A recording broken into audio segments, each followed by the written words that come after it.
In this session, we're going to discuss and develop our vocabulary.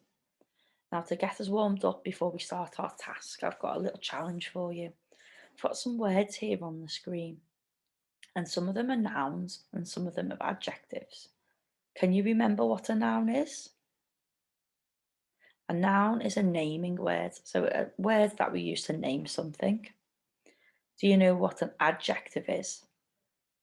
You've done lots of work about adjectives recently, so you should know that an adjective is a describing word. Let's look what words we've got to look at.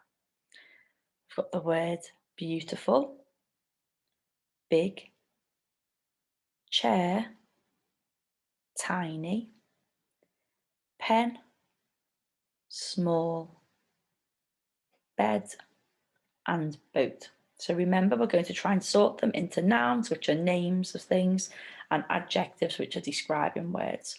Let's start with beautiful. Is beautiful a noun or an adjective?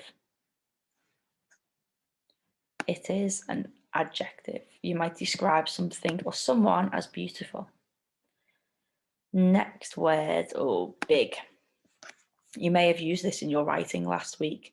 Is big a noun, name of something, or an adjective? That's right, it's an adjective. When you describe something, you might use the word big. Next one, let's do boat. Is that a describing word or a name? It's the name of something, so it is a noun.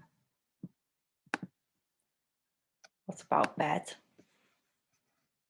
That's right, it's a noun. It's the name of an object. Small. Now, if big is an adjective, what do you think small is? Yes, small is an adjective too. Chair. We've got boat and bed, they're nouns, and beautiful, big and small, they're adjectives. I think chair is a noun. It's the name of something. And the last two, we've got pen, which is a noun, and tiny. If something's tiny, you're describing what size something is. It's an adjective. Well done. Some of our adjectives might help us out today in our work. Right, next up, I want you to think now, what makes a good sentence? Pause the video here and have a little think. And when you're ready, come back and see if you thought of the same things as me. Okay, let's have a look what I thought of. If we want to write a good sentence in year 1 or year 2, you're going to have to use these things. So, first thing on my list, you need to make sure your sentence makes sense.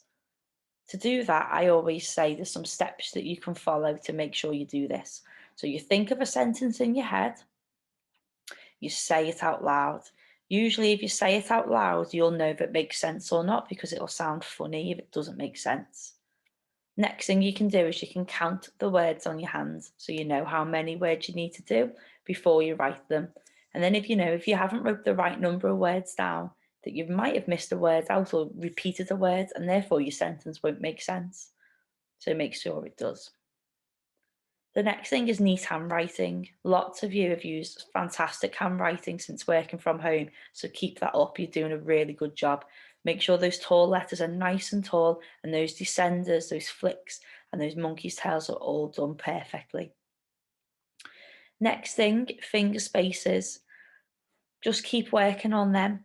Make sure that they're the right size. Don't leave them gaps too big where you can fit 3 or 4 fingers, otherwise you'll hardly fit any words on your lines. You just need it to be about 1 centimetre apart or the width of a finger.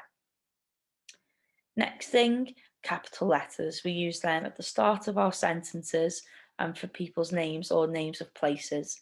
So you might use them for the words Nara or Aaron in this week's work as their names. And of course, if capital letters are at the start of sentences, we have our punctuation at the end. It might be a full stop, or year 2s, you might have a go at writing a question or an exclamation sentence as well. And then these last 2 points are just things that we might use to make our writing more interesting.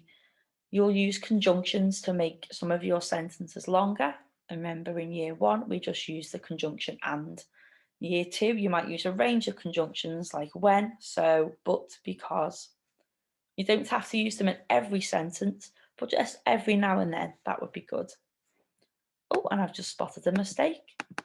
Last one, it says adjectives. So an adjective, as we've just talked about then, is a describing word. So if you try and use some describing words in your sentences this week, it will make your writing even more enjoyable and interesting for the reader. Okay, let's have a look at our task today. Today, you're going to try and write an interesting sentence about some part of Northern the island. Now, we're really good at thinking of sentences about pictures, but today we're really going to try and think of the best sentence that we possibly can.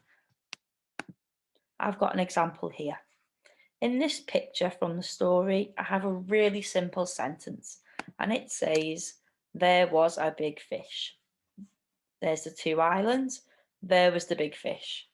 It's a good sentence. I've got capital letter and full stops and finger spaces. I've even got an adjective. My adjective is big.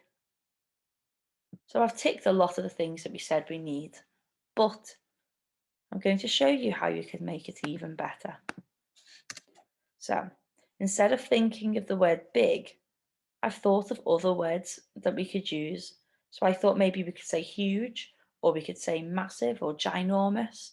They're just a bit more interesting than big. I picked massive. So you can see here in my story, in my sentence, the sentence has changed. So I've said the massive fish, and I've described what it was doing. The massive fish was swimming in the sea and no one could see it. I've got capital letters. I've changed the adjective big into something more interesting. I've changed it to massive.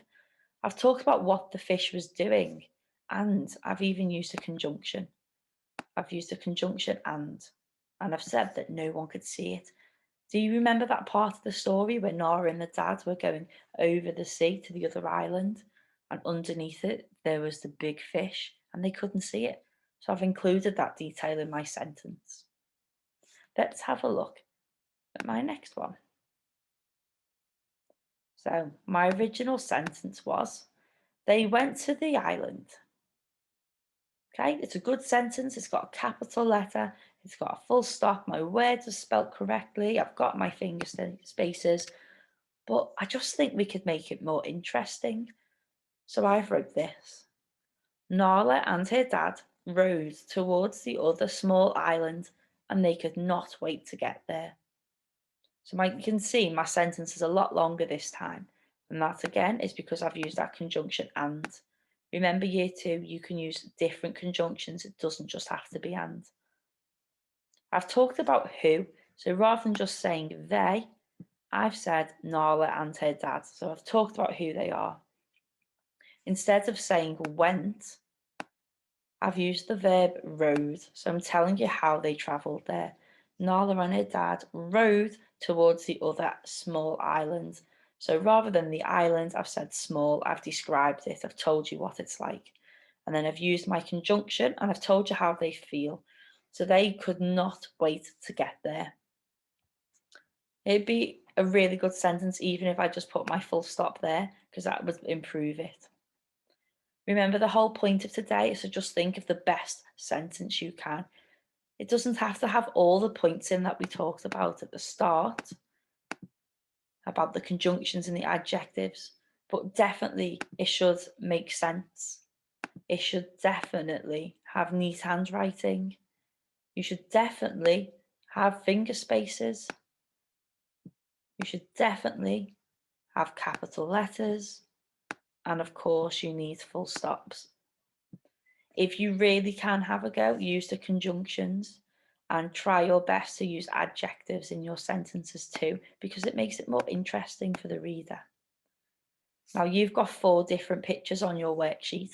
I want you to give it your best go of writing the best sentence you can possibly think of to tell me what's happening in each part of the story. This will really help you with your work in the following days. Good luck. I'm sure you'll do a great job.